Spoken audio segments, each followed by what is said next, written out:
নমস্কাৰ আজিৰ এইটো ভিডিঅ'ত আমি আলোচনা কৰিম যোৱাকালি হৈ যোৱা জিটি আৰু পিজিটিৰ কাট অফৰ সম্পৰ্কত।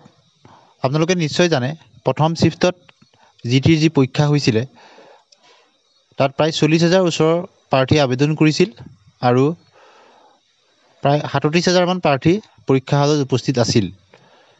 গতিকে তাৰ মাজতে জিটি আৰ্টছৰ পোষ্ট আছিল, ছায়েন্সৰ আছিল, মেথছৰ আছিল, হিন্দীৰ আছিল, প্ৰায় 8,000তকৈ অধিক পোষ্ট আছিল জিটিৰ কাৰণে। গতিকে জিটিৰ ক্ষেত্ৰত কাট অফ কেনেধৰণৰ হ'ব? কাট অফলৈ যোৱাৰ আগতেই আমি আলোচনা কৰিব লাগিব প্ৰশ্নখন কেনেধৰণৰ আছিলে। আমি যদি চাওঁ পৰিৱৰ্তিত যি পৰিৱেশ, সেই পৰিৱেশত আপোনালোকে যদি CTET পৰীক্ষা দিছে আপোনালোকে গম পায় যে বহুখিনি ট্ৰেণ্ড সলনি হৈছে আৰু সেই পৰিৱৰ্তিত পৰিৱেশত জিটিৰ যিখন কুৱেশ্যন পেপাৰ, সেই কুৱেশ্যন পেপাৰখন যথেষ্ট উন্নত মানদণ্ডৰ এখন কুৱেশ্যন পেপাৰ। আৰু তাৰ যদি লেভেলটো আমি চাওঁ, লেভেলটো গ্ৰেজুৱেট লেভেলৰ কাৰণে এটা যথেষ্ট ষ্টেণ্ডাৰ্ড লেভেলৰ কুৱেশ্যন আহিছে। আৰু আমি যদি চাওঁ পেডাগজিৰ ক্ষেত্ৰত আপোনালোকে জানে পেডাগজিৰ ক্ষেত্ৰত এছাৰছন ৰিজনিঙৰ কুৱেশ্যনো আহিছে। গতিকে আজিকালি প্ৰায় কুৱেশ্যনবিলাকত এছাৰছন ৰিজনিং থাকেই।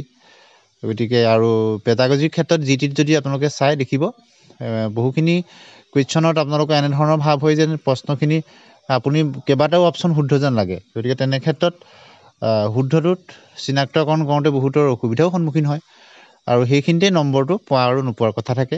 আৰু যিহেতু নিগেটিভ মাৰ্কিং আছে গতিকে বহু প্ৰাৰ্থীয়ে তেওঁলোকে কনফিউজ হৈ নকৰাকৈও আহিছে আৰু বহুতেই কৰিছে। গতিকে পেডাগজিৰ ক্ষেত্ৰত তেনেকুৱা ধৰণৰ বহুতৰ হৈছে। আৰু জিটিৰ ক্ষেত্ৰত আপোনালোকে নিশ্চয় জানে ফ্ৰেছ কেণ্ডিডেটেই মেক্সিমাম আছে বুলি আমি ধৰি লৈছোঁ। তথাপিতো আপাৰ প্ৰাইমেৰীত কৰা বহু প্ৰাৰ্থী তেওঁলোকে দিছে বা অন্য ডিপাৰ্টমেণ্টত থকাও BEd থকা প্ৰাৰ্থীয়ে দিছে, কিন্তু ফ্ৰেছ কেণ্ডিডেটৰ সংখ্যাই জিটিৰ ক্ষেত্ৰত গ্ৰেজুৱেট টিচাৰৰ ক্ষেত্ৰত বেছি। গতিকে যথেষ্ট পঢ়া শুনা কৰে আজিকালি আৰু বহু বছৰ আগৰ পৰাই প্ৰিপেৰেশ্যন কৰি থাকে। গতিকে কম্পিটিশ্যন লেভেলটো যথেষ্ট হাই হ'ব জিটিৰ ক্ষেত্ৰত। গতিকে মাৰ্কছ কিমান হ'ব সেই বিষয়েও আমি আলোচনা কৰিম কেটেগৰী ৱাইজ। গতিকে সামগ্ৰিকভাৱে তেনেধৰণৰ আমি গম পালোঁ, কিন্তু কুৱেশ্যন পেপাৰখন চাই মাৰ্কছ কিন্তু কিমান স্ক'ৰ কৰিব পাৰিব সেইটোৰ ওপৰত এটা কথা আছে। যিহেতু নিগেটিভ মাৰ্কিং আছে, নিগেটিভ মাৰ্কিং থাকিলে হাই স্ক'ৰিং নহয়। গতিকে নিগেটিভ মাৰ্কিঙৰ ইম্পেক্ট থাকে, ভুল হোৱাকেইটা মাইনাছ হৈ যাব। গতিকে তেনেধৰণৰ কথাত সিমান হাই স্ক'ৰিং নহ'ব। সাধাৰণতে CTET বা অন্যান্য পৰীক্ষাবিলাকত যেনেদৰে হাই স্ক'ৰিং হয়, গতিকে ইয়াত স্ক'ৰিংটো অলপ কম হ'ব যিহেতু নিগেটিভ মাৰ্কিঙৰ ইম্পেক্টটো পৰিব। গতিকে এতিয়া আমি আলোচনা কৰিম কেটেগৰী ৱাইজ আৰু ষ্ট্ৰীম ৱাইজ। এইবাৰ নতুনকৈ যিহেতু গণিতৰ কাৰণে প্ৰায় 1700 পোষ্ট দিছে, তাত গণিত বিষয়ত তেওঁলোকৰ স্নাতক হ'ব লাগিব। গতিকে তেওঁলোকৰ তেনেধৰণৰ কেণ্ডিডেটৰ সংখ্যা যথেষ্ট কম বুলিয়েই ক'ব লাগিব পোষ্টৰ তুলনাত। গতিকে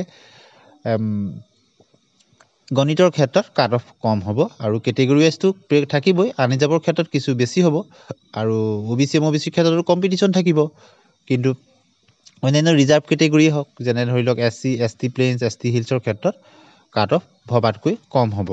গতিকে যদি আমি গ্ৰেজুৱেট টিচাৰৰ ক্ষেত্ৰত চাওঁ আটাইতকৈ কাট অফ কোনটো কেটেগৰীত আমি কম দেখা পাম? মেথছৰ ক্ষেত্ৰত। অৰ্থাৎ মেথছৰ টিচাৰৰ ক্ষেত্ৰত কাট অফটো অন্য কেটেগৰীৰ তুলনাত কমিব, যিহেতু এপ্লাইড কৰা প্ৰাৰ্থীৰ সংখ্যা আন সংখ্যাৰ তুলনাত কম। গতিকে সামগ্ৰিকভাৱে সেইটো আমি ক'ব পাৰোঁ।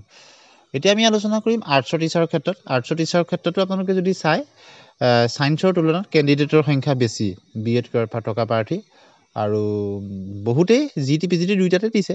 গতিকে তেওঁলোকে কোনটোত পাছ কৰিব পাৰে সেইটোৰ ওপৰত নিৰ্ভৰ কৰিব। আৰু যদি দুয়োটাতে পাছ কৰে পিজিটিটোত থাকিব, সেইটো এডভাৰ্টাইজত উল্লেখ আছে। গতিকে সেনেধৰণৰ কিছুমান কথা থাকিব। এতিয়া আমি যদি চাওঁ ছায়েন্সৰ ক্ষেত্ৰতো কম পোষ্টৰ তুলনাত প্ৰাৰ্থী আছে, কিন্তু আৰ্টছৰ তুলনাত কম। গতিকে OBC MOBC SC ST reserve কেটেগৰীবিলাকৰ ক্ষেত্ৰত কিছু নম্বৰ ডিফাৰেঞ্চ থাকিব, কিন্তু সামগ্ৰিকভাৱে যদি আমি চাওঁ কোনোটো কেটেগৰী কিন্তু 100ৰ ওপৰত কাট অফ নাযাব। আমি যদি জিটিৰ ক্ষেত্ৰত চাওঁ গতিকে মেক্সিমাম 90+ থকাৰ সম্ভাৱনা আছে। 100ৰ ওপৰত কিন্তু কোনোটো কেটেগৰীত যোৱাৰ সম্ভাৱনা নাই। আৰু ৰিজাৰ্ভ কেটেগৰীবিলাকত আপোনালোকৰ 70+ থকা প্ৰাৰ্থীও তেওঁলোকে আহিব বুলি আশা কৰিব পাৰি ৰিজাৰ্ভ কেটেগৰীবিলাকৰ ক্ষেত্ৰত। গতিকে আপোনালোকে কিমান স্ক'ৰ কৰিব পাৰিছে বা কিমান পাম বুলি ভাবিছে কমেণ্ট ছেকশ্যনত জনাব। গতিকে আনৰিজাৰ্ভ কেটেগৰীৰ ক্ষেত্ৰত আৰ্টছৰ ক্ষেত্ৰত মেক্সিমাম 90+ থকাৰ সম্ভাৱনা আছে আৰু OBC MOBCৰ ক্ষেত্ৰত কিন্তু 85 84 এনেকুৱা ধৰণৰ থকাৰ সম্ভাৱনা আছে আৰু ৰিজাৰ্ভ কেটেগৰীবিলাকৰ ক্ষেত্ৰত বিলো 80 হ'ব পাৰে আচৰিত হ'বলগীয়া একো কথা নাথাকিব এতিয়া আহিম পোষ্ট গ্ৰেজুৱেটৰ ক্ষেত্ৰত পোষ্টৰ সংখ্যা যথেষ্ট কম বহুকেইটা ছাবজেক্টত গতিকে পোষ্ট গ্ৰেজুৱেটৰ ক্ষেত্ৰত প্ৰায় এৰাউণ্ড 30,000 প্ৰাৰ্থী আবেদন কৰিছিল এতিয়া 30,000 প্ৰাৰ্থীৰ ভিতৰত মেক্সিমাম প্ৰাৰ্থী আপোনালোকে চাব বহুতেই তেওঁলোক ইন ছাৰ্ভিচ হয় চাকৰি কৰি আছে গতিকে তেওঁলোকৰ ক্ষেত্ৰত PGT পেপাৰখন যদি চাওঁ GTৰ তুলনাত কিন্তু ডিফিকাল্টি লেভেলটো কিন্তু কিছু কম বুলি ক'ব লাগিব সিমান হাৰ্ড নহয় মেথছবিলাক অলপ আহিছে হাৰ্ড আহিছে আৰু জিকে হওক বা অন্যান্যখিনি কিন্তু অলপ স্কৰিং হ'ব তথাপিতো কিন্তু বহুখিনি ইন ছাৰ্ভিচ মানুহ আছে গতিকে তেওঁলোকৰ মাজত কম্পিটিশ্যনটো থাকিব ফ্ৰেছ কেণ্ডিডেটো আছে বহুখিনি কিন্তু বেছি ইন ছাৰ্ভিচ মানুহ বহুখিনি PGTত এপ্লাই কৰিছে গ্ৰেজুৱেট টিচাৰে হওক বা MA কৰি থকা প্ৰাৰ্থী বহুতেই আবেদন কৰিছে বা অন্য ডিপাৰ্টমেণ্টৰ কৰি থকাও গতিকে যদি আমি পোষ্ট গ্ৰেজুৱেটৰ ক্ষেত্ৰত চাওঁ আছামিছৰ এডভান্স আছামিছৰ নিচিনা কাট অফ বহুত কম হ'ব যিহেতু পোষ্টৰ সংখ্যা যথেষ্ট বেছি অন্যৰ তুলনাত গতিকে আছামিজৰ ক্ষেত্ৰত যদি চাওঁ এডভান্স আছামিজৰ ক্ষেত্ৰত যদি আমি চাওঁ আনৰিজাৰ্ভ কেটেগৰীৰ ক্ষেত্ৰতো 70+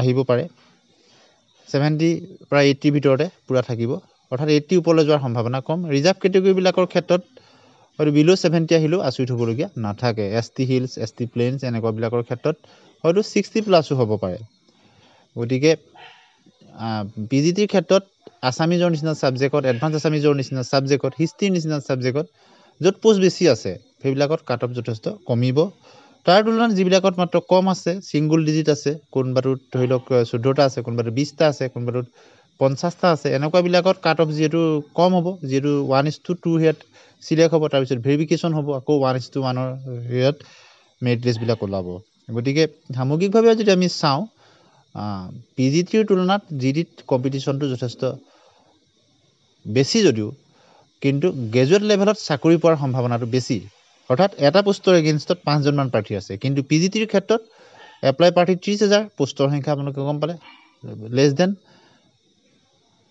1,500 গতিকে PGTৰ ক্ষেত্ৰত প্ৰাৰ্থীৰ সংখ্যা বেছি কিন্তু আছামিজৰ নিচিনা এডভান্স আছামিজৰ নিচিনা বা হিষ্ট্ৰীৰ নিচিনা তেনেকুৱা যিবিলাকত পোষ্ট বেছি আছে সেইবিলাকৰ ক্ষেত্ৰত কিন্তু কম্পিটিশ্যনটো যথেষ্ট কম হ'ব কাট অফো কমি যোৱাৰ সম্ভাৱনা আছে গতিকে দেখা যাওক আপোনালোকে এনচাৰ কি অফিচিয়েলি যেতিয়া দিব এনচাৰ কি দিলে সকলোখিনি কথা স্পষ্ট হ'ব গতিকে আমি যিখিনি এনালাইচিছ পাইছোঁ আপোনালোকৰ আগত জনালোঁ কিন্তু সামগ্ৰিকভাৱে আপোনালোকে কি ভাবে আপোনালোকে কিমান নম্বৰ স্কৰিং কৰিম বুলি ভাবিছে বা কোন কেটেগৰীত কেনেধৰণৰ হ'ব পাৰে বুলি আপোনালোকে ভাবে সেই মতামতো আপোনালোকে ভিডিঅ'টোত জনাবলৈ নাপাহৰিব আমি সামগ্ৰিকভাৱে কিছু কথা আপোনালোকক আগবঢ়াই দিলোঁ ইয়াত যিহেতু তথ্যভিত্তিক কথাখিনি ক'বলৈ কিছু অসুবিধা কিয়নো যোৱাকালি পৰীক্ষা হৈ গৈছে মাত্ৰ কিমান পৰীক্ষাৰ্থী এপিয়াৰ হৈছে কিমানে দিছিল সেইখিনি গম পোৱা আৰু পোষ্টৰ কথাখিনি আছে আৰু কুৱেশ্যন পেপাৰ আপোনালোক সকলোৰে হাতে হাতে আছে গতিকে আপোনালোক সকলোৱে কথাখিনি বুজি পায় কিন্তু সামগ্ৰিকভাৱে আমি যিটো দেখিছোঁ